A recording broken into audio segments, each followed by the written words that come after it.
Assalamualaikum warahmatullahi wabarakatuh dan salam sejahtera. Okey, hari ini kita akan sambung tajuk bab yang kelima iaitu 5.3.2 iaitu tentang menentusahkan tentang sifat kalis tukar tertib bagi gabungan transformasi.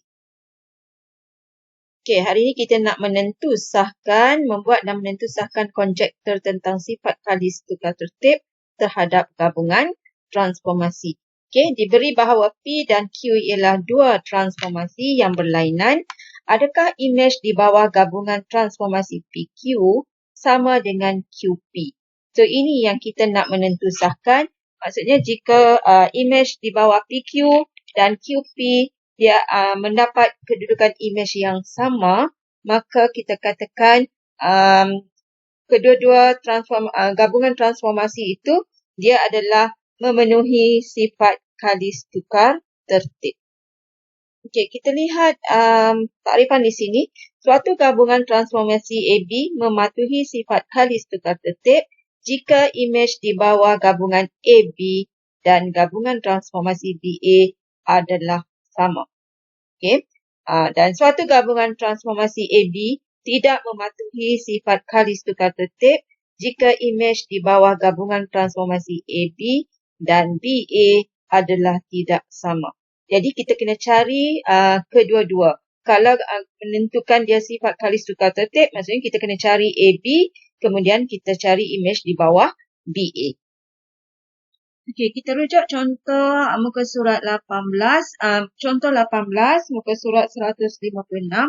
Okey, diberi raja di sebelah menunjukkan suatu objek pada sata kartis. Diberi bahawa transformasi A ialah translasi 31, B pantulan pada paksi Y dan C putaran 180 darjah pada asalan. Okey, sekarang kita nak tentukan sama ada setiap gabungan transformasi yang diberi adakah dia mematuhi sifat kalis tukar tertib. Okey, jadi untuk soalan A dahulu, kita lihat gabungan transformasi AB. Okey, jadi kalau AB, kita cari imej di bawah AB, kemudian kita cari imej di bawah penjemahan BA. Okey, jika kita dapati kedua-dua imej untuk penjemahan yang gabungan yang pertama dengan gabungan yang kedua ini berada di tempat yang sama, lokasi yang sama, bentuk yang sama, maka kita katakan gabungan transformasi itu mematuhi sifat kalis tukar tertib. Okey, kita buat yang ini dahulu. Okey, kalau gabungan transformasi AB, maksudnya kita lakukan B dahulu. B adalah pantulan pada paksi Y. So, maksudnya ini adalah paksi Y. Jadi, pantulannya adalah pada garis yang ini. Okey, pada paksi inilah. Paksi Y ini dia adalah sebagai paksi pantulan. Okey, garis yang warna hijau ini. Okey, kemudian yang baru kita buat A. A ialah translasi 31, maksudnya gerakannya 3 unit ke kanan, 1 ke bawah, ke atas. 3 ke kanan, 1 ke atas gerakannya. Okey, so jadi kita akan buat A, B dahulu. So B ialah pantulan pada paksi Y, maka kita kena pantulkan objek R ini pada paksi Y. So dia akan berada di sebelah kanan. Jadi kalau sini R, so kita akan tanda ini bucunya. Okey, kalau kena faham balik semula konsep pantulan. Sini jarak 2 unit ke imej 2 unit. Okey, daripada bucu ini kata ni nombor 2, ke sini 3, ke sini juga 3. 1, 2, 3. Okey, kemudian panjang yang ini 3 unit. So 1, 2, 3. Okey, kemudian yang ini 1, 2, 3, 4. So 1, 2, 3, 4. Okey, dia ibarat macam cermin lah. Okey, so awak lukis betul-betul dalam pembaris di sini. Maka kita dapat imej di bawah B di sini, di bawah pantulan. Okey, so daripada sini baru kita lakukan translasi 31. Maksudnya gerakkan ke kanan 3 unit, ke bawah 1 unit. Okey, semua gerak ke kanan 3 unit, ke kanan 3 unit, ke atas 1 unit. Okey, ke kanan 3 unit, ke atas 1 unit. Okey, semua kita gerakkan ke kanan 3, so kita dapat imej dia di sini. Okey, so ini adalah di bawah gabungan AB. Okey, lepas tu awak kena buat lagi sekali untuk menentusahkan ini, kita buat pula BA. So, BA maksudnya kita kena buat translasi dulu. So, gerakkan 3 ke atas, 3, 1. Semua gerak 3, 1. Okey, sini 3, 1. Okay, so kita akan dapat image yang pertama untuk BA. So, A di sini. Lepas tu baru kita buat pantulan. Okay, jika kita dapati image-nya yang adalah berada pada tempat yang sama, maka kita katakan gabungan transformasi ini mematuhi sifat kalis tukar tertib. Okay, ini penyelesaian yang tadi. Okay, di bawah transformasi AB, so kita dapat sini, kita pantulkan dahulu pada paksi Y. Daripada ke sini, translasi. Sini, translasi. Okay, so image akhir dia yang inilah. Okay, dan untuk yang kedua, okay, yang kedua kita buat gabungan penjemahan BA. Okay, untuk penjemahan yang gabungan yang kedua, kita buat BA. So, A dahulu, maksudnya ini penjemahan pertama. Translasi dulu, 3, 1.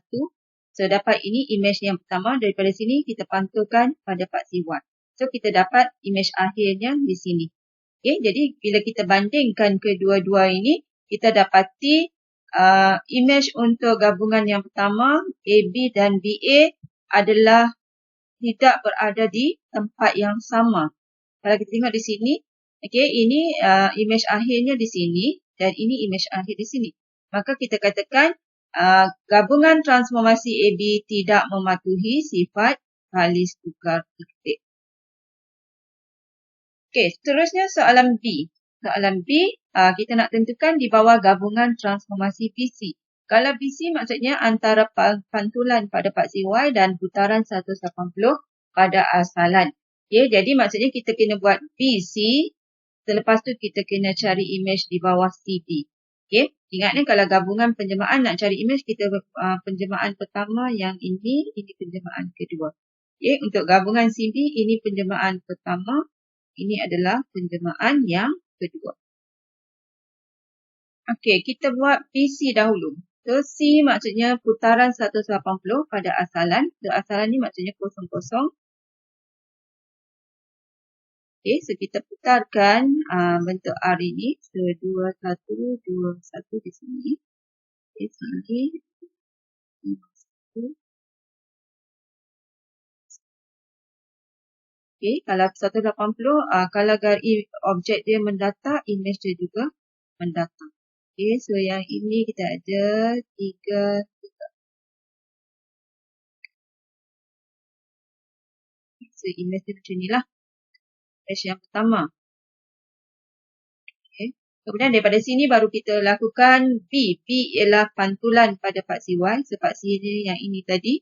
So, kita pantulkan. So, kita dapat image akhirnya adalah di sini. Okay. Ini image kedua. Okay. So, ini adalah jawapan akhirnya adalah yang ini. Okay. Kemudian kita ulang.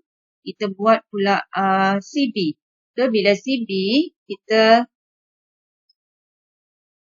buat, kalau CB kita buat B dulu, itu pantul dahulu. Okey, untuk gabungan transformasi yang kedua, CB kita buat B dahulu, pantul dahulu. Ini kita pantul di sini. So, kita akan dapat 2, 2 di sini. 3 kotak. So, masih ingat tajuk pantulan. Okey, ini image yang pertama.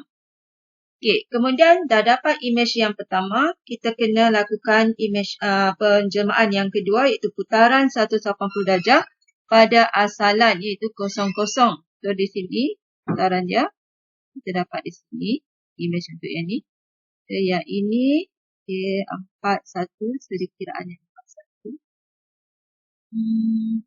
41. 51, so 2, 4, 5. Okay.